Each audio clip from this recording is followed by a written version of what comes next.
د اسلامي امارت سفیر په افغانستان کې د ټي ټي پی حضور ومني. د اسلامي امارت سفیر خپل شاهدي ورکړل چې ټي ټي پی په افغانستان کې حضور او فعالیت لري. پاکستاني حکومت هم اسلامي امارت ته خبرداري ورکړی چې دا ځل افغانستان کې عملیات کوي.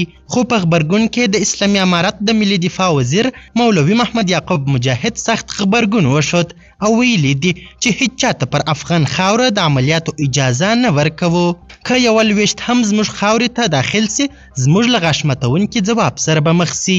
دا چې څنګه اولي افغان سفیر پر افغان خاوره د ټي ټي پی حضور ومني، پاکستان ولې او د څه لپاره افغان خاوره کې عملیات کوي، په اړه د اسلامي امارت لوړپوړو مشرانو څه ویلي، بشپړ حال را سره هم د غربانه ویډیو کې کتلی سي.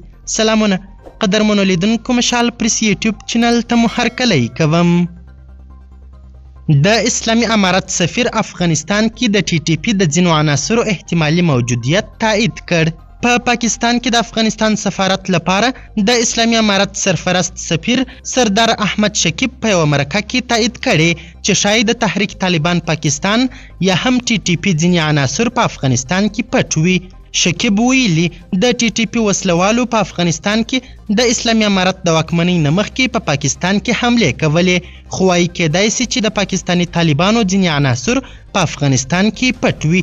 د اسلامي امارت سفیر وایي که د ټي ټي پی ځینې وسلوال په افغانستان کې پټ هم وي نو د دې معنا دا نه ده چې د اسلامي امارت نظام یا د افغانستان خلک د هغوی ملاتړ کوي.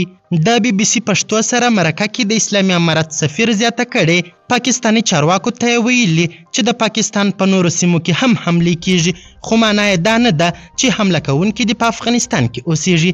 هغه ویلي د افغانستان دریځ دا دی چې هیڅ چاته اجازه نه ورکوي چې د نورو پر ضد داسې اقدام وکړي. که چیرې داسې څوک وموندل سي چې هغوی د بل چا پر ضد د افغانستان ځمکه استعمالوي، موږ به یې په اړه ګام واخلو.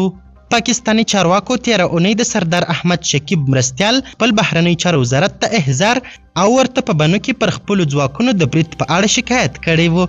دوی ویلي وو چې دغه برید ټي ټي پی ډلې له افغان خاورې په کار اخیستو کړی، خو اسلامي امارت دا تور رد کړی. پاکستان بیا ورته تورونه لګوي چې د اسلامي امارت چارواکو رد کړي او بیا اساسي ګڼلي دي. تر دې مخکې د پاکستان د بهرنیو چارو وزیر زیاته کړې وه چې دا ځل به د ټي ټي پی د له منځه وړلو لپاره په افغان خاوره کې هم عملیات وکړي.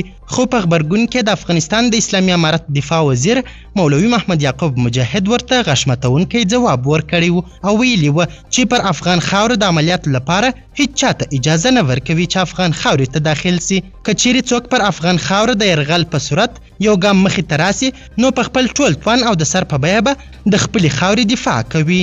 قدرمنو لیدونکو، د ویډیو له کتلو مو نړۍ مننه. د لا زیاتو او نورو لحظه پر لحظه خبرې مطالبو لپاره زموږ همدغه مشال پریس یوټیوب چینل سبسکرایب کړئ. تر بیا او بلې ویډیو ښه وخت ښې چارې، د الله په امان.